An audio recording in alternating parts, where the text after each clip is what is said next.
Yo, yo, yo, what's up, everybody? Thank you for tuning in to yet again another fantastic indie creator interview. It's your Cape Crusader Code, and we're keeping it geekly with our returning guest, Rose. We're here to break down the Kickstarter for Division 5 Volume 1 and everything in between. Rose, thank you so much for swinging by. How are you doing today? Or tonight, I should say. It's in the morning for you. Yeah, it's 1 a.m. here in Japan, so I'm doing fine. Actually, I said it earlier too, but like before we started, I just did dishes and all that, so I'm good to go. I gotta do dishes right after this, so that yeah, and I got my hot cocoa, so I'm good. So we've had you on the show previously. I think you said around June, July. It has been quite a few interviews ago. For anyone who might be listening that might be new, give us a quick little recap of who you are and how you got into creating, comics and webcomics. So I work on the comic Division 5, which is a sci-fi comic. It's currently the #1 sci-fi comic on Global Comics for 2022, which is insane to me. So that is pretty much what I work on, post about everything. And what was the other question? How I got into comics or how I started it? I was originally working on a game dev project, and I was originally going to turn Division 5 into a video game. And then one day I was just like, I like drawing more. I'm just going to make it a comic. So that's kind of how it started. How much of it do you think you would have had completed if it was a game? Game development just seems like it would be so much more like intensive, like with the amount of work that it would require. Nowhere near completed, because I would have to do so much modeling and rigging and animation and writing, scripting, like with the idea I had, and I was like, nah. So what type of game was it going to be? It was going to be third person, over the shoulder, like action RPG. Ooh, that would have been like perfect. That would have been a lot of fun. Yeah, that was the idea I had that I wanted to do with it. So what is Division 5 for anyone who's never had the chance to, read this? And for anyone who never had the chance, you can actually go to Global Comics right now and read it in its entirety. Like, all of it is for free. I think that is such an awesome idea. I had the chance to read it and I loved it. Oh, thank you. I appreciate it.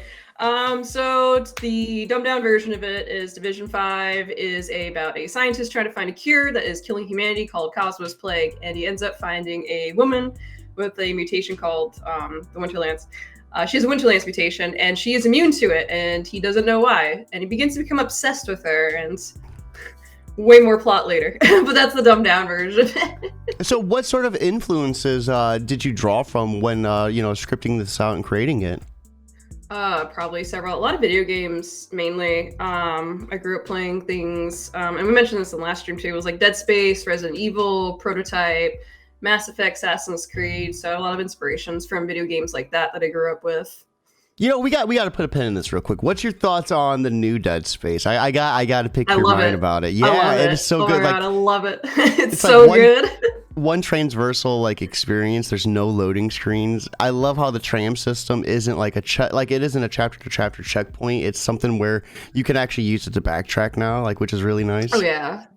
Yeah, no, I love the new game. It's so good. I'll never stop talking about it. Yeah, no, absolutely. I definitely picked up tons of inspiration and just the aesthetics of Dead Space. It's a huge inspiration for Division 5. So I found a lot of people who like Dead Space also happen to like Division 5.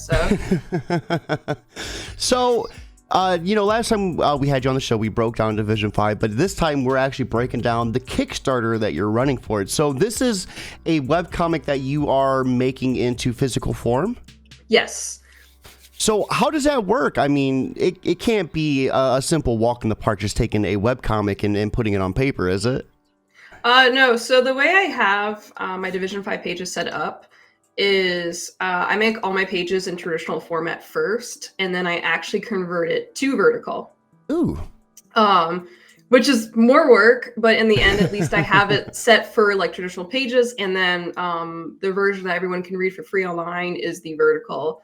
I keep all my traditional pages pretty much to my Patreon, and I think they personally look way better traditionally because that's how they're intended at first before it becomes a vertical.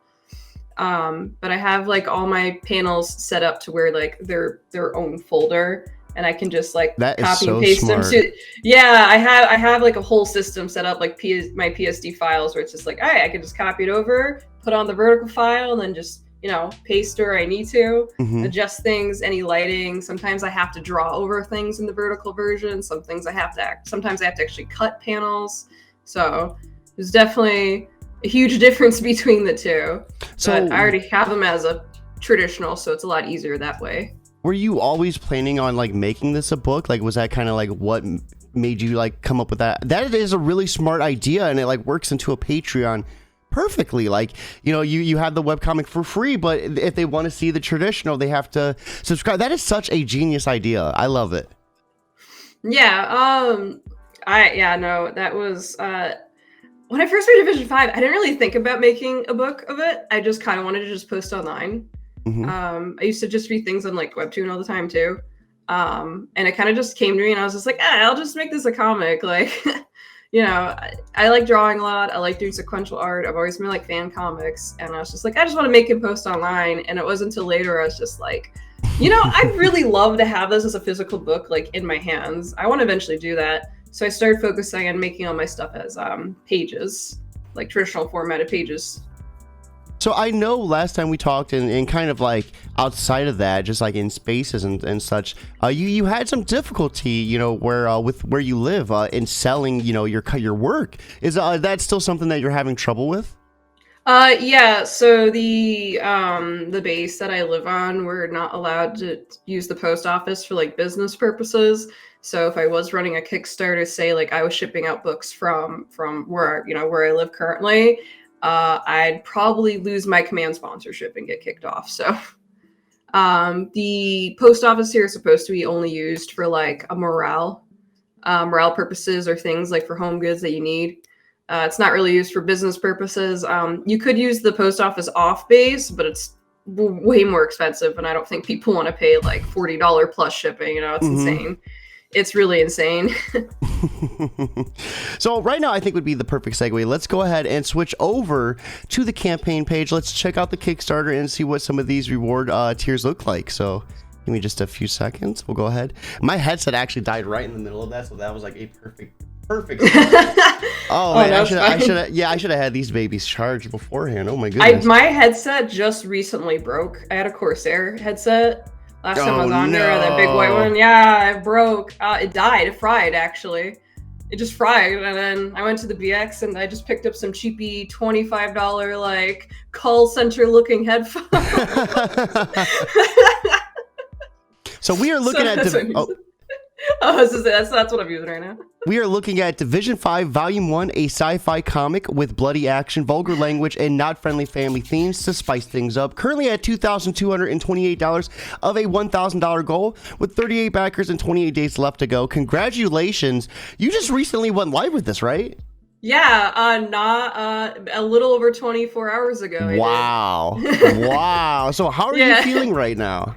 I'm never underestimating the D5 tribe ever again. I think I said that in the Discord server. I was like, I'm never underestimating people ever again.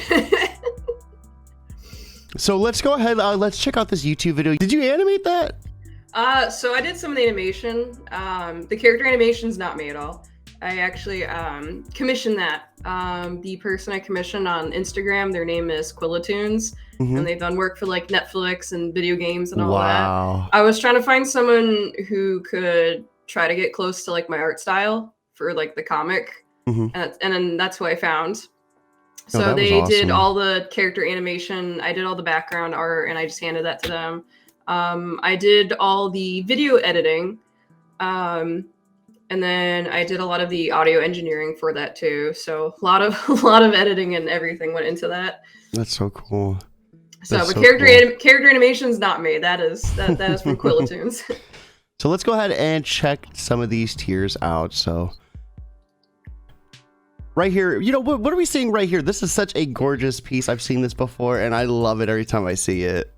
It's the very first panel you see when you read Division 5. Where it's winter on top of a creature called a chimera, and I will eventually be drawing way more of those guys in probably the near future.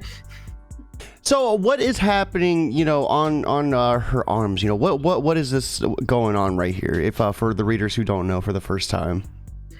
So that is a part of her ability. She is able to essentially cover any part of her body in ice and attaches to the skin, so she can form like blades or just just ice to slice things or like for defense purposes. That's so cool. We have Mama And then Geekly. and then she can just pop it off after. We have Mama Geekly stopping in over on Facebook saying it's awesome, love the art. Oh, thank you. I appreciate it.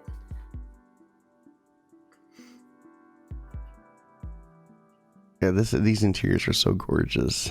Oh, thank you. I appreciate that. So, give us a little bit more about these characters, our two main protagonists, at least. Okay, so our main protagonists are Winter and Archexcent. Winter is a huntress who, as I said earlier, she has the ability to cover her body in ice. It's a mutation of hers. She is the one who's immune to Cosmos Plague.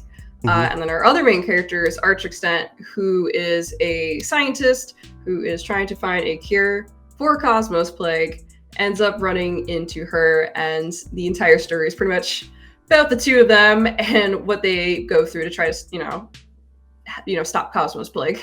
Okay. Yeah, this Mama Geekly saying great imagination as well. Yeah, this story is phenomenal, Mom. You would love it. It's actually free, so I'll shoot you that link after we're done with the interview. Let's go ahead and check out some of these reward tiers. For everyone that is watching, right here is the link to check it out with us.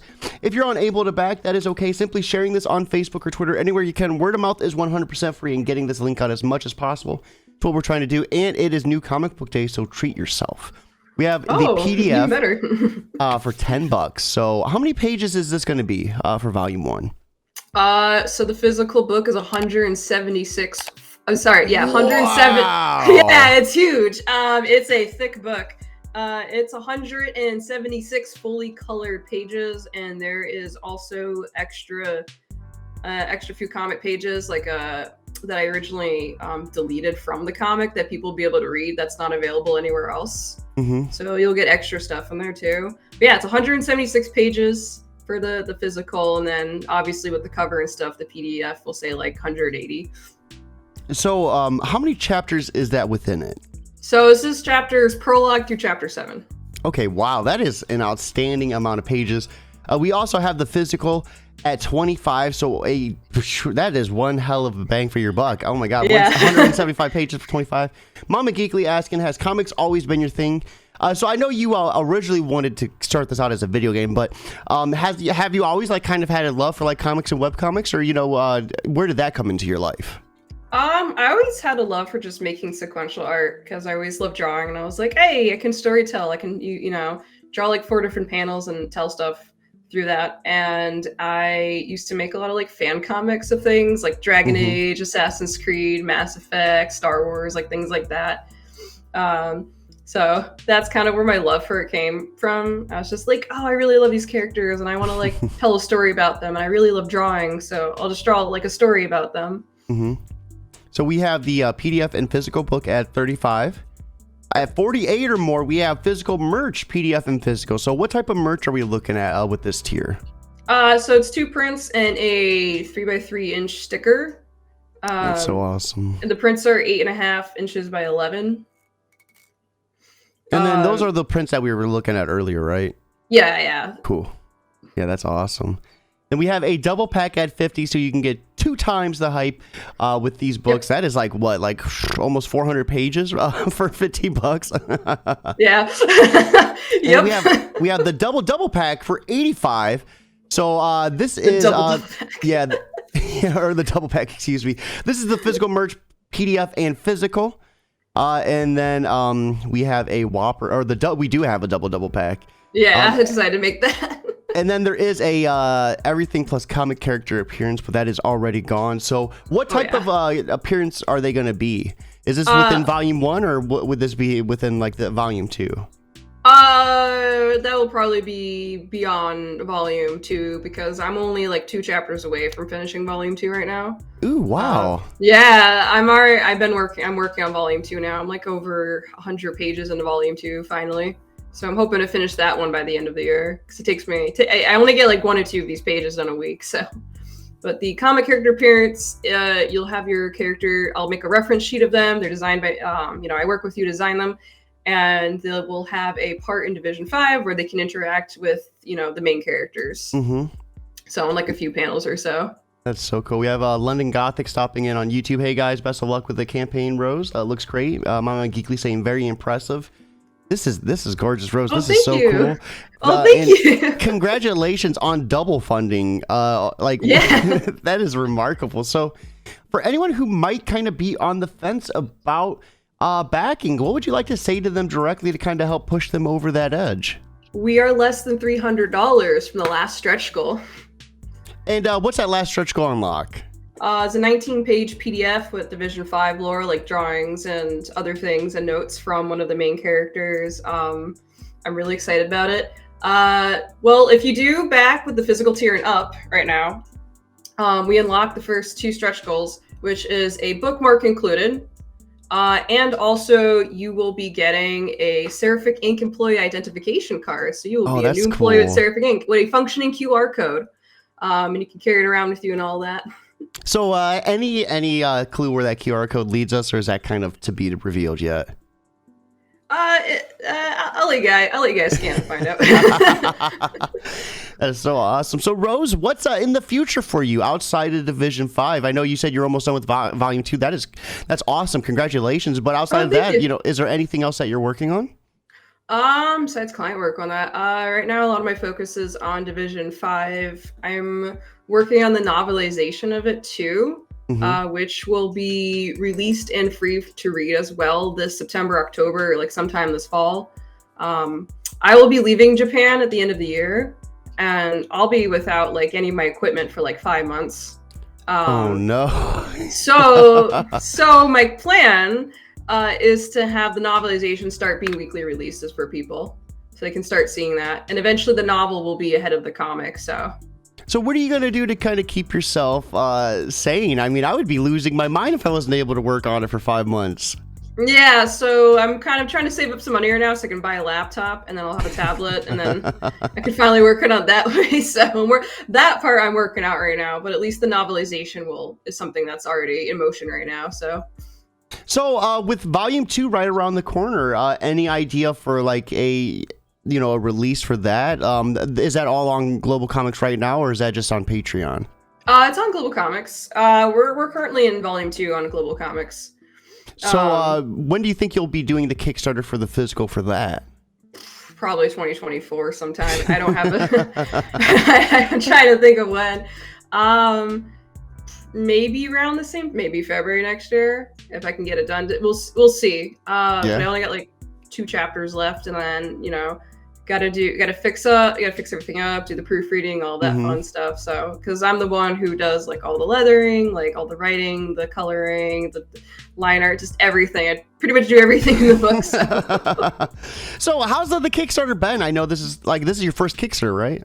Yeah, this is my first Kickstarter ever. How's that experience been, just from start to this moment right now? I know you're only, like a day into it, but, creating the campaign, getting, the promotion going. I know you've been at the promotion for quite some time. So, like, how's that all been for you? I did not realize how much work would go into a Kickstarter. It is way more work than I thought it would be. A lot of promotion. I started talking about it several months before I even got the pre-launch up. And that was something that I was given a lot of advice about, is like, hey, if you're planning to do a Kickstarter, like, don't be afraid to like mention conversation, with friends, family, or just, passing by, like mentioning on your social media, being like, hey, I'm planning to do a Kickstarter. Kickstarter is eventually going to happen. And I think that helped me a lot because people were aware I was in the process of making one. And I spent a few months researching like how to go about doing it, how to like promote it, like who to talk to, things like that. So that definitely helped. And I started doing that back in like October, September-ish of last year. Oh, that's so awesome. We actually have Brendan Albetsky in chat, the Brendan, and asking an awesome question. I think what we'll do is take this and I'll steal it and use it for my question, where we end the podcast, and I ask you for a little bit of advice for anyone that is out there listening. So for anyone that is out there listening and having trouble staying organized and well prepared Thank you, Brendan, for the question. Do you have any pointers on how to stay on top of everything and, just stay organized?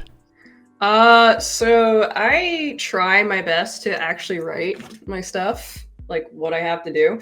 Dude. Believe it or not, I just bought this the other day for like 500 yen. It was like a steal. I love these little boards, and you can just click the button and deletes everything when you're done. But I try to write my stuff down, like what I have to do and like what dates. I have a spreadsheet where I like put stuff I have to do and then like due by this sort of date. So I try to put like self-imposed deadlines for myself on things. And if I can't get it done like by that date, I always try to like squish it in like at some point in the future, like a few days ahead or something like that. So I always find that writing things down or just having a calendar and just making that a habit, that's a habit you kind of need to build to stay on like top of things, because it's so easy to fall off track. Oh my god. Yeah. Yeah. No, But that's yeah, and that goes for anything. Like I've lost 106 pounds now, so congratulations. yeah, thank you. So like that was something, just keeping track of calories and like what I'm eating, what I'm putting in my body, things like that. So same concept, you just have to stick to it and put those, self-imposed like deadlines on yourself and give yourself extra time too. Don't think you can just cram like an entire project in one day. Like make sure you space things out too. Just realistic expectations. I think that's some awesome and sound advice. I know for myself, like in terms of just what I do in editing, like it's so easy to fall behind. And once you do, it just starts piling it up. And then we were talking about this backstage, like you start getting so overwhelmed. It's like, how do I dig myself out of this hole? And it's staying on top of it and scheduling it, same as you do. I write down a lot of stuff on this. I have everything calendar in this, like, so I have like notepads on notepads to stay on top of things. It's like, if it wasn't for writing, I don't think I'd be able to keep it all together either. Oh yeah, I have a notebook and everything and stuff. Like I write everything down. Like if I have an idea, if I have an idea for my story, like it's already it's written down. So everyone watching, right here is the link to Back Division 5 right now. Outside of the Kickstarter, where are they going to be able to get this? Are you going to have a storefront after the Kickstarter? So I am going to be using Global Comics print on demand. I don't know when that's coming out, but I'm really excited for it. That's so awesome. I will be utilizing that. And probably when I get back to the States, I'll be selling it too. That is to be determined at this time. So. And then where could people commission you? You said you were doing commission works too, right? Oh yeah, my commissions get filled up fast. So if you do want to commission me, please, like, as soon as you see it, like, message me, like, jump on it. I fill up really fast because I only have so many limited slots. I think I only did like two or three slots. So what's the easiest way for them to stay on top of it? Like turn on notifications, or do you have like a mailing list or anything? There's the Division 5 official Discord. I'm always talking in it. I'm in it like every single day. It's discord.gg/division5. Really easy to find. Honestly, Twitter, Facebook, Instagram, I'll usually post to that. But if anyone's ever interested in commissioning me, just send me a DM too. And I'll let you know when I'm open again for those. That's awesome. Rose, thank you so much for swinging by. It was so awesome to get you back on the show and catch up. And it's great to see that your book is coming to physical form too. This was such an awesome reading experience. I know on a computer, so I can't wait to read it in a physical book. It's going to be such an awesome time. Everyone watching, it is New Comic Book Day. So if you can't back this, simply putting it on Twitter or Facebook is the least you could do. It's 100% free, so you have nothing to lose, and we would greatly appreciate it. Hope you all have a fantastic Wednesday afternoon, but most importantly, guys, keep it geekly.